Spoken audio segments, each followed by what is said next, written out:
السلام عليكم ورحمة الله وبركاته. بسم الله الرحمن الرحيم. الحمد لله رب العالمين، وصلى الله وسلم على نبينا محمد وعلى آله وأصحابه أجمعين ومن تبعهم بإحسان إلى يوم الدين أما بعد. I'm sure by now, after being over a month in quarantine, we're starting to feel the cost of losing everyday social connection. That being said, alhamdulillah, it also does open doors for other opportunities. For example, in one of my youth sessions, I asked the participants, what is one thing that you'd not want to change after this quarantine is over? One of them said, spending more time with my family. To be honest, for me, this was very beautiful because we live in a time where being separate and away from your family is the norm. It's a consequence of the life that we live in, as it's built this way in the modern time. Think about this. Every single day before the quarantine, during the regular week, one of the parents at least would get up in the morning, get ready to go to work. The children would get ready, go to schools. Each party would spend their time in whatever their location they're at all day long, interacting with other people. And by the time they get home, they're completely exhausted. They feel the need to kind of spend their time alone to recuperate, to recover, to rejuvenate. And so what happens is once dinner is being presented or served, it is not uncommon that each member would almost go on their own way and busy themselves with some sort of a screen time. What this does, it makes us lose connection with each other. It does not give us the opportunity to really spend actual quality time with each other. And so subhanAllah, being in a quarantine, it presented us with this opportunity. Now unfortunately, like many of the other blessings of Allah subhanahu wa ta'ala, we have perhaps fallen into the habit of taking family as something that is granted, that it's there, that we can take advantage of it anytime. We don't realize that, like all the other blessings from Allah subhanahu wa ta'ala, it is a loan that can be retrieved at any time. So is it necessary for us to really wait until we lose this blessing that we understand or realize that it's something that's important for us, or we try to take advantage of it? This happens in everyday life. Children will grow. They will, after yes, in the beginning of their life, that you are the person who is the most important to them. They will grow up, they will start having their friends. That will be their focus, their entire world. And then your role as a parent will get smaller and smaller. They will go to school and college, and then afterwards start their own family, or even have to move out for jobs on their own in some other place. Similar to our parents, we are so busy with our own lives, we didn't take the opportunity to be dutiful to them, to be the best that we can towards them, until it becomes sometimes too late, until they're gone, until that opportunity of a gateway to enter the Jannah has been gone. So do we really have to wait that long to take that opportunity? So alhamdulillah, as you can see, this quarantine perhaps presented itself. There's a hidden mercy in it that is giving us a chance to reconnect with our family, to start to get to know them again, to discover who my father is, who's my mother, what are my children, what are they like, what are their qualities, what are their strengths and weaknesses, what are their small funny quirks and personalities, what is it that my parents like, what do they dislike? Those little subtle things that really make a renewed relationship meaningful has presented itself again for us as an opportunity to reconnect. However, that being said, yes, for many of us, we might not be accustomed to this, and some might long to the good old days where I can spend time by myself and not hovering a lot with our family. It truly is a blessing. Family in Islam has its importance. It is built to be a tranquility, a source of a beacon in our life that would help us in the present and in the future. And so to try to make this the best time that we go through, it's a good idea for us to have some guidelines on how we are dealing with each other.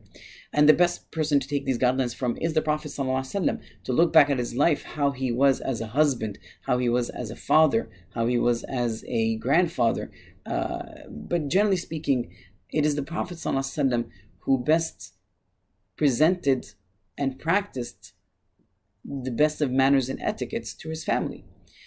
Yes, we all have our own cultural way of dealing with family members, whether the children, parents, or spouses, but in the end, they will never ever match and they will never be superior to the Prophet ﷺ, who is the best of the creation of Allah subhanahu wa ta'ala, who He sent to be a guide for all of us. And so we should really go back and reflect about how the Prophet ﷺ dealt with his family and take some guidelines. So inshallah, in a couple of minutes, we're gonna go over quick some guidelines of how would this improve and bring the best of the situation from being with our family members. So the first guideline is that number one is that the basis of our interaction together is built on being good towards one another, being the best towards one another. And this comes from the hadith of Prophet ﷺ when he said, خَيْرُكُمْ لِأَهْلِهِ وَأَنَا خَيْرُكُمْ لِأَهْلِي. The Prophet ﷺ said, the best of you is the best of his family, and I am the best to my family.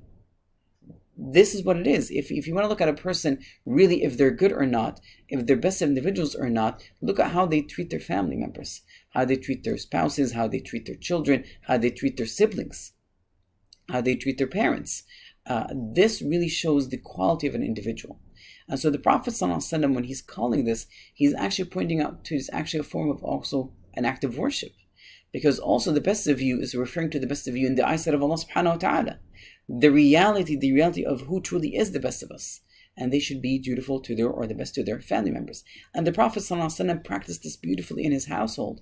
That's why Aisha radiallahu anha, when she was asked how is the Prophet ﷺ in his home, she said he was in this, he kana fi mihnati ahlihi, right? He was in the servitude of his family. Now I want you to pause here for a second. Think about the house, the size of the house of the Prophet ﷺ. What type of house he lived in. The Prophet ﷺ did not exactly live in a mansion. He did not live in a huge palace or a huge house with 10 or 20 bedrooms that Aisha radiallahu anha would require help in maintaining the house. But still, she said the Prophet ﷺ was in the servitude of his family, which means that he helped out in this household. And the reason he did it because it's a beautiful message of love, of connection.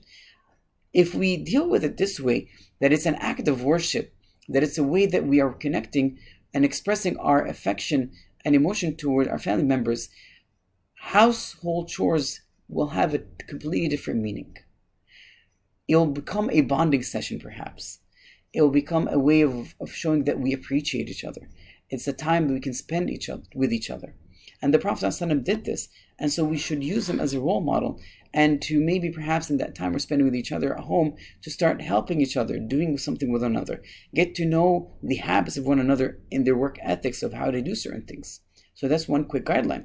The other guideline is that in our interaction, we should deal with each other with mercy and respect, but also practice the beautiful behavior of overlooking mistakes. The Prophet ﷺ, he had a beautiful interaction with Anas ibn Malik. But prior to that, let me remind me and you, inshallah, with the hadith of the Prophet ﷺ when he said, "Laysa minna man lam yarham saghirana wa yuwaqqir kabirana." And another narration, "Laysa minna," in fact, that side narration is enough, inshallah. It's not from among us that who does not have mercy upon the young and respect the elder. Meaning that when we're dealing with the children, our behavior should be that we have mercy towards them. Similarly, when we interact with our elder, it's a manner of respect. Yes, when our dealings, sometimes we'll have mistakes, and this is where overlooking things comes in.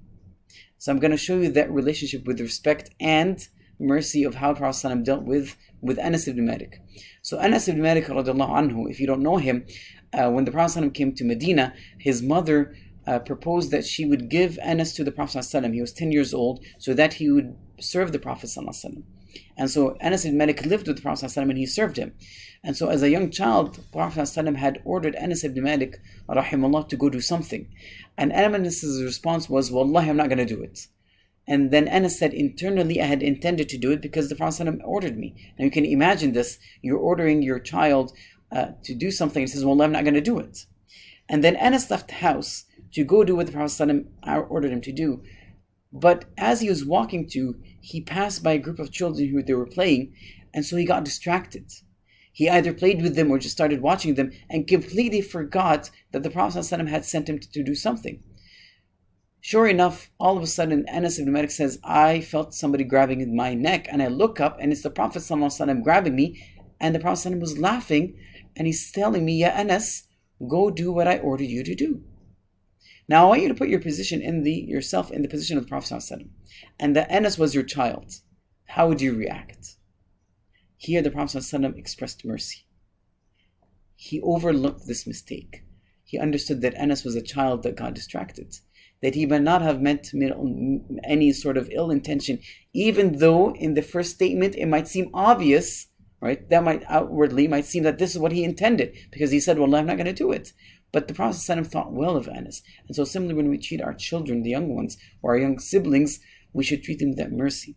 But also Anas ibn Malik, by the way, look at what he said. He said, I intended to do it because he told me, he had asked me to do it. And this is the level of respect. And Anas ibn Malik obviously did what the Prophet ﷺ mentioned.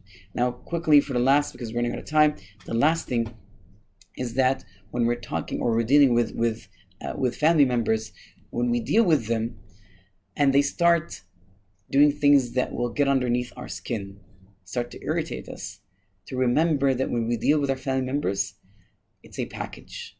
We take him as a package. The Prophet ﷺ had taught us, and this, yes, is directed towards the spouses, but it can be generalized. The Prophet ﷺ said, لا يفرق مؤمن مؤمنة, that a believer should not hate another believing woman. If he sees something that displeases him, then he'll see something that will please him. Similarly, from our parents or from our children or our siblings, when we see something that displeases us, there's always something that we could look at that will please us. It's a package. We take all of it.